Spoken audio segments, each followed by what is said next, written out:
Was grabbed out, thrown to the ground, and struck 16 times in the head. You betrayed your city. You caused your lovely wife heartache. Give me a lieutenant! Give me a lieutenant! Get over now, all the way! Stay there!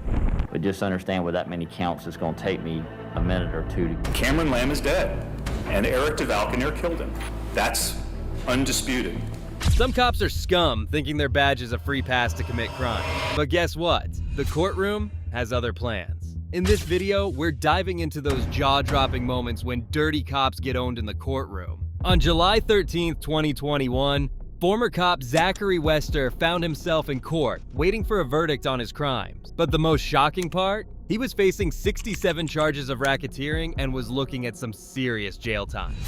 A substance that appears to be an illegal narcotic. Do you know anything about that?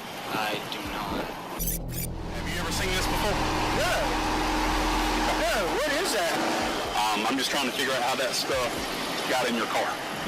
You're gonna go to jail today for possession of methamphetamine, okay? Oh man, dude, I'm serious, dude. Anything, what you want me to do, man? This is a case about an abuse of an incredible power, about the abuse of the incredible trust that we all put, and we have to put, in law enforcement. I despise cops who abuse their power, and this guy is no different. Just think about it. How many innocent lives has this one cop ruined? The damage he's caused is beyond infuriating. All right, now here's what we're going to do. I'll bring the jury in. The bailiff will bring me the verdict form.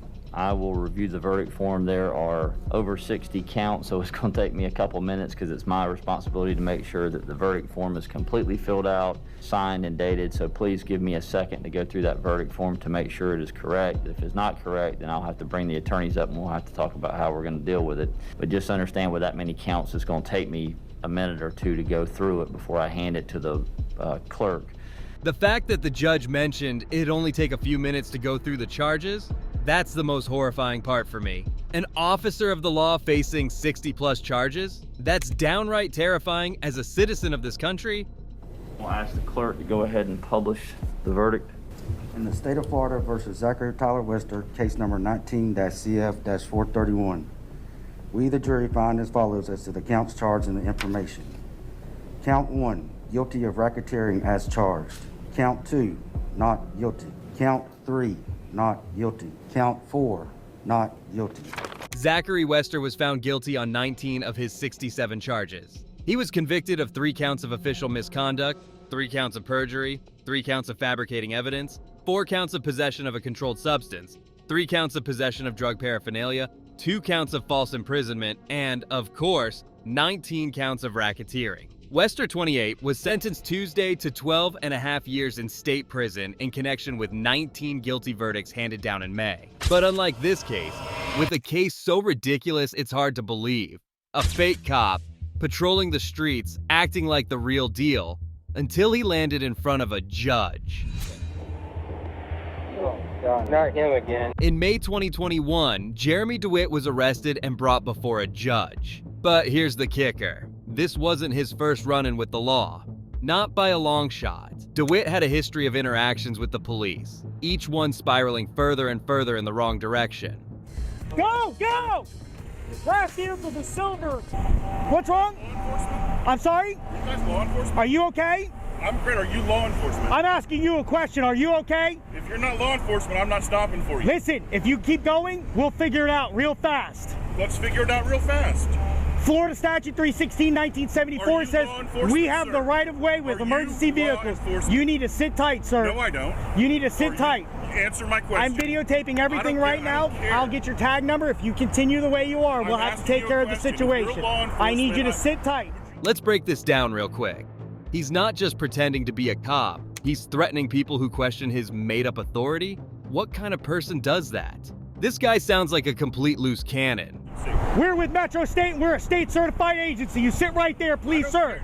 Thank you. Can you write me a citation? Excuse me. Come on, man, get out of the f***ing way. I gotta deal with this f***ing idiot. Move. Sit tight, sir. Please don't continue. Hey, f boy. Hey, piece of shit, f boy. Motherfucker, boy. Instead of calling it Metro State, he should have gone with mental states, because the way he's behaving is straight up wild. Honestly, this guy is one of the most insane and unintentionally hilarious people I've seen on this channel in a long time. Last vehicle's 97. Last vehicle's 97.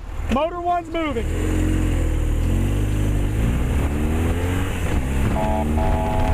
Hey! Get over! Now! All the way! Stay there!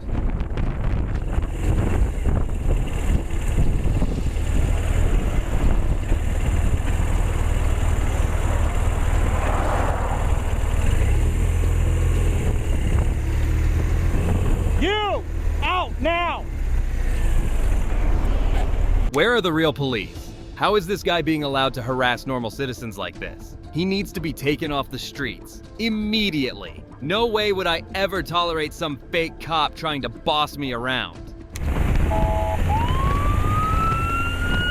Get the f out of the way! Drive! Drive! Go!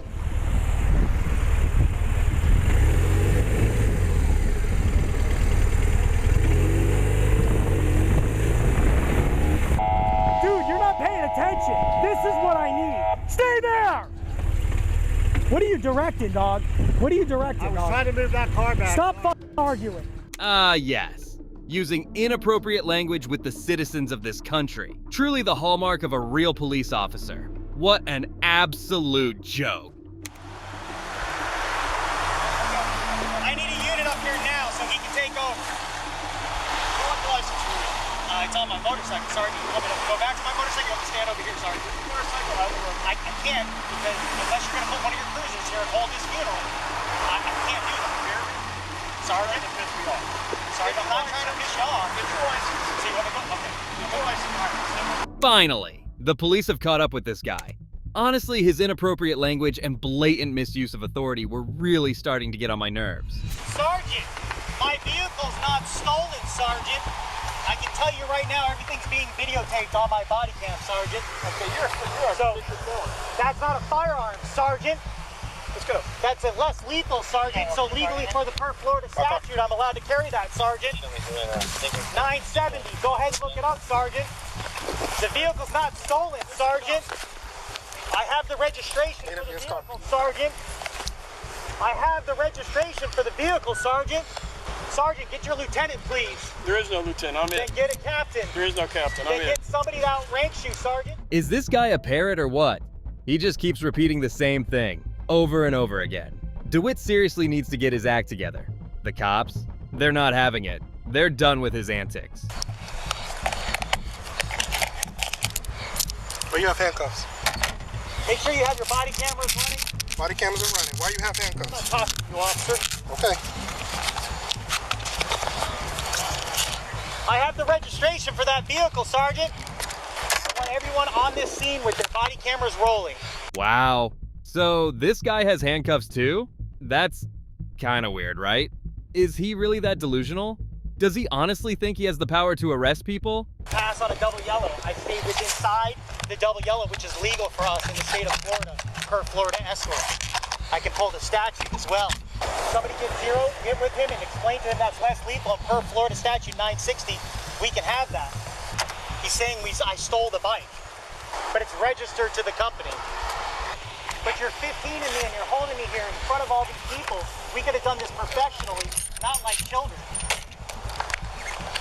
Just because you don't like me and you have a history with me doesn't authorize you to treat me like shit.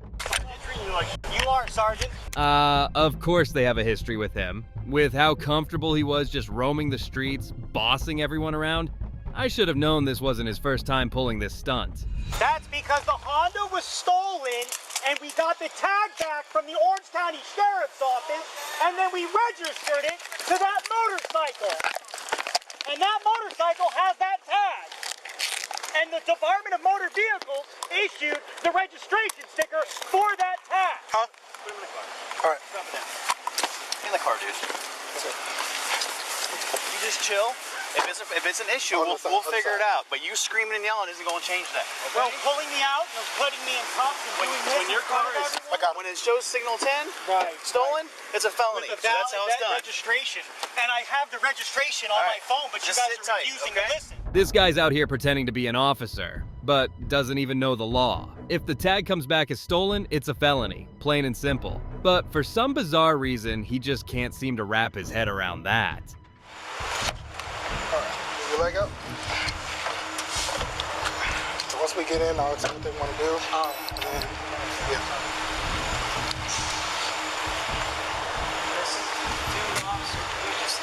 It doesn't matter what.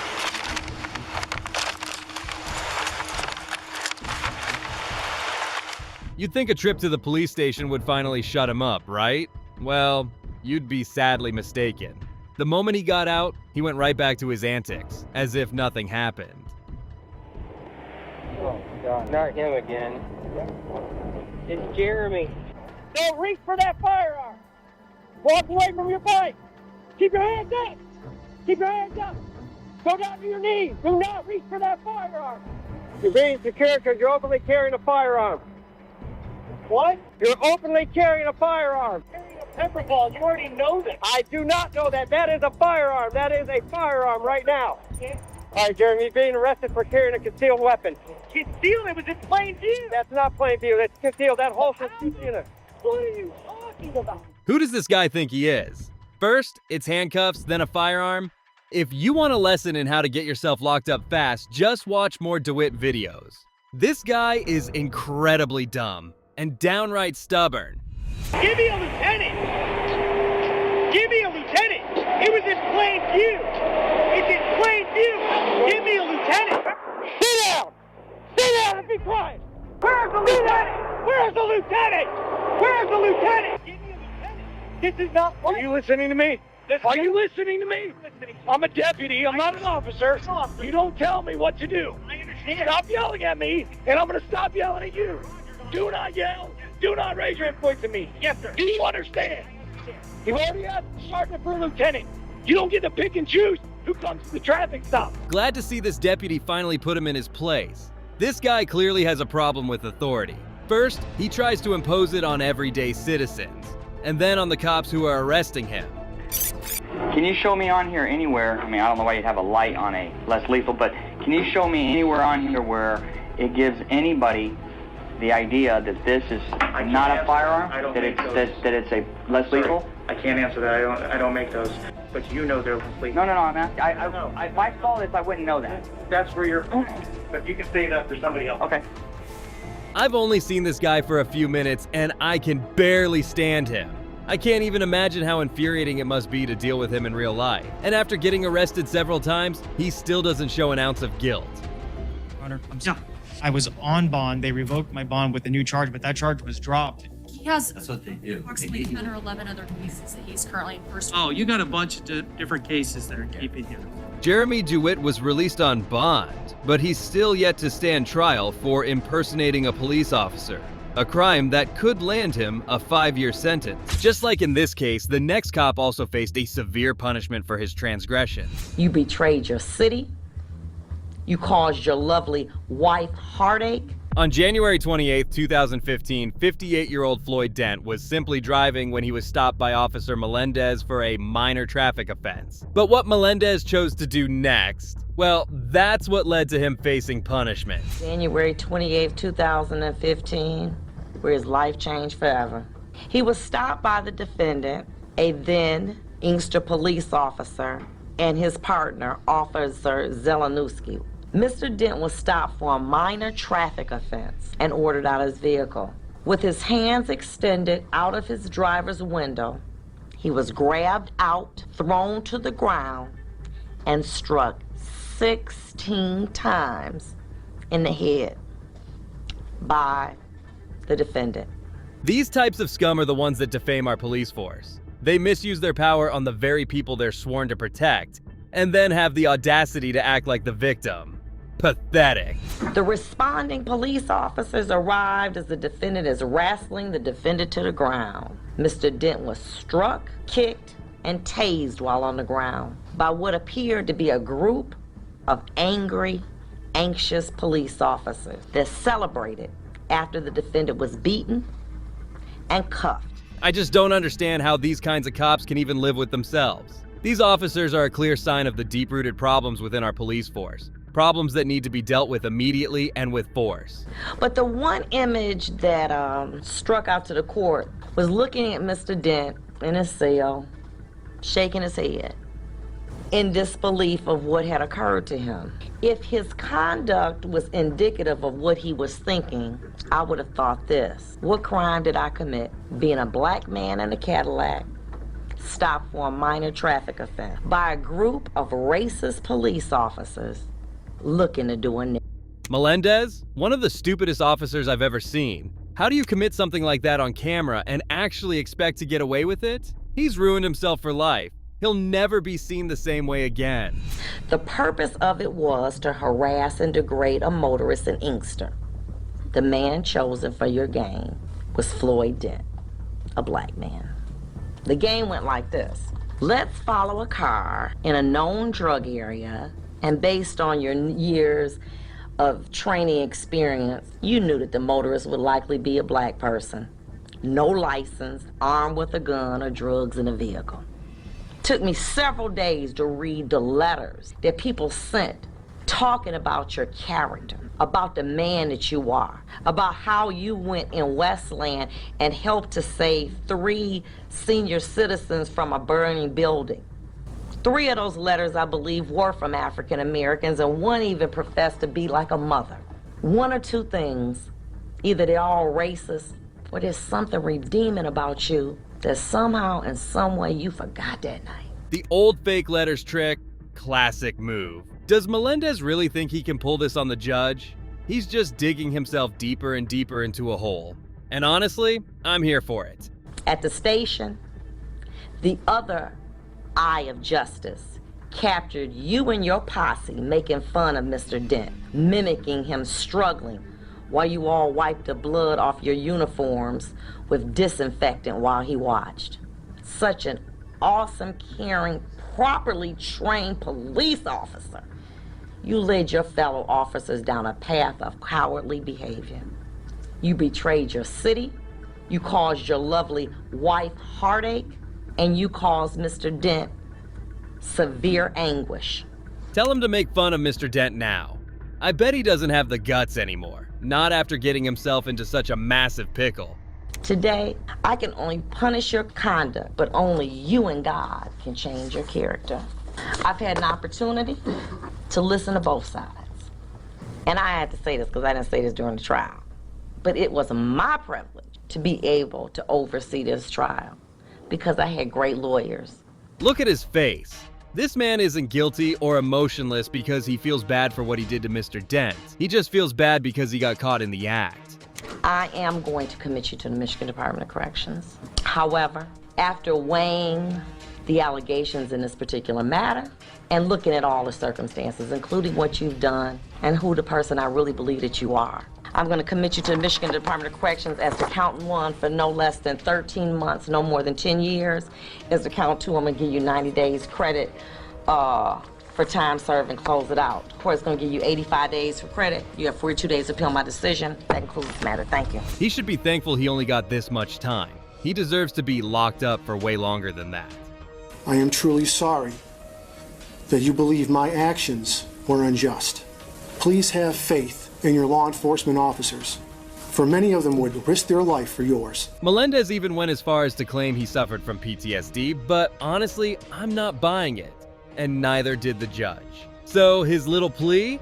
Not entertained. William Melendez apologized to Dent, the community, and his family shortly before he was sentenced Tuesday to 13 months to 10 years in prison. Just like Officer Melendez, who was sentenced for his wrongdoings, this next officer also failed to escape justice. His case came before a righteous, no-nonsense judge who wasn't about to let him slide. Cameron Lamb is dead. Eric DeValcanier killed him.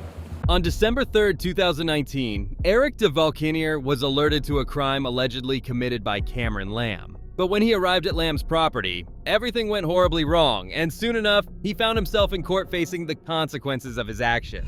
The parties have a right to expect that no matter what I hear, I will only consider factors that are appropriate and that I will disregard those that are inappropriate. And that is what I've done here, and as a result, I've concluded as follows. There are a number of facts in this case that are both aggravating and mitigating, sometimes all at the same time. First and foremost is this undeniable and uncontested fact. Cameron Lamb is dead, and Eric DeValconaire killed him. That's undisputed. I really like this judge. He's getting straight to the facts. No BS, no wasting time on irrelevant details. This is exactly how all judges should be. Cameron Lamb's death leaves an irreparable and unfillable void in the lives of his family and his friends, and also in our community. Also, as I'm weighing all these facts, it can't be overlooked that the events of December 3rd of 2019 were initially set into motion by Cameron Lamb, and his decision to chase his girlfriend through city streets at dangerously high speeds, putting motorists and other members of the public at risk. I love the judge's objectivity. No bias whatsoever. So rare, especially when I compare it to many of the judges I see on this channel. Pulling up to defendant's house, Sergeant Schwam pulling into the driveway, immediately getting out with his weapon drawn, rapidly moving into the backyard, carport, garage area of the house, and defendant doing the same. Both without taking a breath, without pausing for the briefest of moments to consider where they were going, what they would find when they got back there, whether they were acting lawfully in doing so, and whether there might be some other safer option, without so much as a "Hey Troy, wait." At any point, Sergeant Schwam and the defendant could have done this. These cops never think in the moment. They always end up regretting it when they're standing in front of a judge. The sad truth is, their actions can't be undone, and the victims they hurt can't be brought back either. Eric DeValconaire is not Derek Chauvin, who murdered George Floyd. Eric DeValconaire is not one of the 3 men in Georgia convicted of running down and murdering Ahmaud Arbery. This is a mitigating factor. Defendant has no prior criminal history. His ORAS scores him as a low risk in all categories. Defendant's history as a police officer, husband and father, friend and colleague is also a mitigating factor that I have taken into account, as his father asked me to do, which I was already going to do, and that is to consider the totality of the circumstances and to consider the totality of the defendant's life. This is what a professional judge looks like. Completely objective, considers all factors, and doesn't let emotion cloud his judgment. If we had more people like him in our judicial system, I'm sure things would be a lot better than they are right now. The history of defendant's career and his life that have been presented to this court have demonstrated he has not hesitated to immediately take action when he believed the circumstances surrounding him warranted it. And this trait has generally served him and others well. It also failed him, as it did on December 3rd of 2019. All of which, however, leads the court back to where it began, an evaluation of the impact of the defendant's crime on Cameron Lamb and his family. Cameron Lamb is dead. Eric DeValconaire killed him. As I have, having considered all those factors, I ask counsel if there's any legal reason or cause having been shown why sentence and judgment of the court should not now be pronounced. Eric DeValconaire, on count 1, the Class E felony of involuntary manslaughter in the 2nd degree, I sentence you to a term of incarceration in the Missouri Division of Adult Institutions of 3 years. On the unclassified felony of armed criminal action, I sentence you to a term of incarceration of 6 years in the Missouri Department of Corrections. DeValconaire was convicted of his crimes and sentenced accordingly, after it was ruled that he entered the property illegally. DeValconaire was convicted of manslaughter and armed criminal action in the 2019 killing of Cameron Lamb and was sentenced to 6 years in prison. Well, there you have it. Dirty cops getting absolutely owned in the courtroom. A clear lesson for anyone who thinks they can commit crimes just because they wear a badge. That wraps up today's cases. If you found this video insightful, make sure to like and subscribe to stay updated on future cases like these. And if you enjoyed this one, check out the next video right here.